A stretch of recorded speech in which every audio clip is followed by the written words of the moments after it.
Good evening and welcome back to Reading the Scriptures. I am Brian. Thanks for joining me this evening. Let's go straight into Acts chapter 22, and this should be the interesting one. This is continuing the previous one where he was going to give a speech before this crowd. So let's take a look. Paul recounts the story of his conversion and also tells of seeing Jesus in a vision. He is accorded some privileges as a Roman citizen. Men, brethren, and fathers, hear ye my defense, which I make now unto you. And when they heard that he spake in the Hebrew tongue to them, they kept the more silence. And he saith, I am verily a man which am a Jew, born in Tarsus, a city in Cilicia, yet brought up in this city at the feet of Gamaliel, and taught according to the perfect manner of the law of the fathers, and was zealous toward God, as ye all are this day. And I persecuted this way unto the death, binding and delivering into prisons both men and women, as also the high priest doth bear me witness, and all the estate of the elders, from whom also I received letters unto the brethren, and went to Damascus to bring them which were there bound unto Jerusalem for to be punished. And it came to pass that as I made my journey and was come nigh unto Damascus about noon, suddenly there shone from heaven a great light round about me.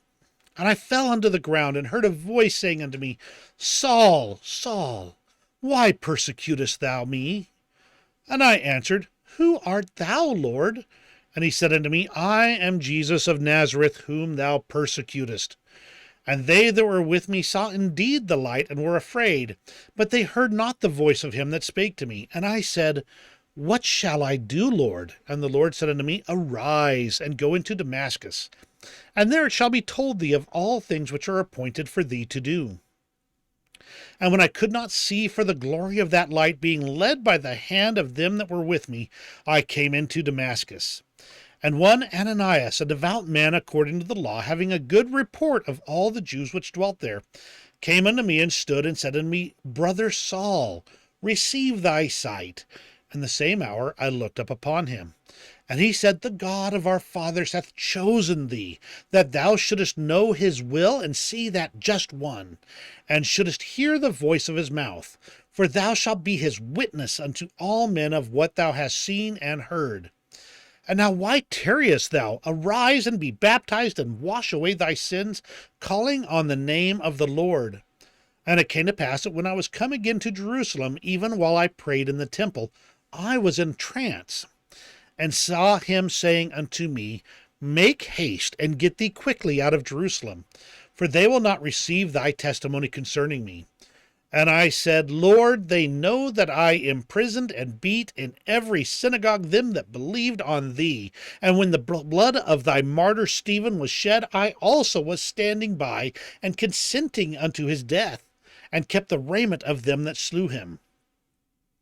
And he said unto me, Depart, for I will send thee far hence unto the Gentiles. And they gave him audience unto this word, and then lifted up their voices and said, Away with such a fellow from the earth, for it is not fit that he should live. And as they cried out and cast off their clothes and threw dust into the air, the chief captain commanded him to be brought into the castle, and bade that he should be examined by scourging, that he might know wherefore they cried so against him. And as they bound him with thongs, Paul said unto the centurion that stood by, Is it lawful for you to scourge a man that is a Roman and uncondemned? When the centurion heard that, he went and told the chief captain, saying, Take heed what thou doest, for this man is a Roman. Then the chief captain came and said unto him, Tell me, art thou a Roman? He said, Yea. And the chief captain answered, With a great sum obtained I this freedom. And Paul said, But I was freeborn.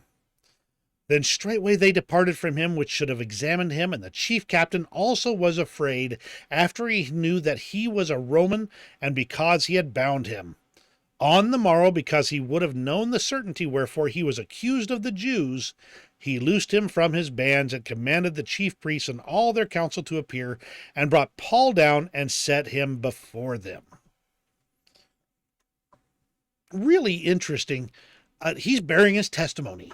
He's testifying of how he came to a testimony of Jesus Christ.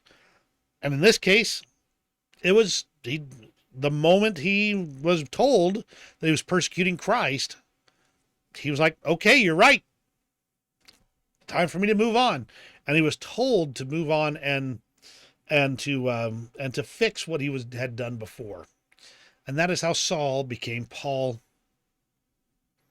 And yet, in the end, here the fun part here is that apparently being Roman really brought some extra privileges, to the point where the chief captain said that I had to buy this, and Paul's was like, "No, I was here already. I was born here. I was freeborn." Very interesting. And now we're going to see some additional things from Paul tomorrow as he speaks to the chief priests and all their council. So that should be fun. We'll see you tomorrow. Thank you very much for joining me today. You have a great night.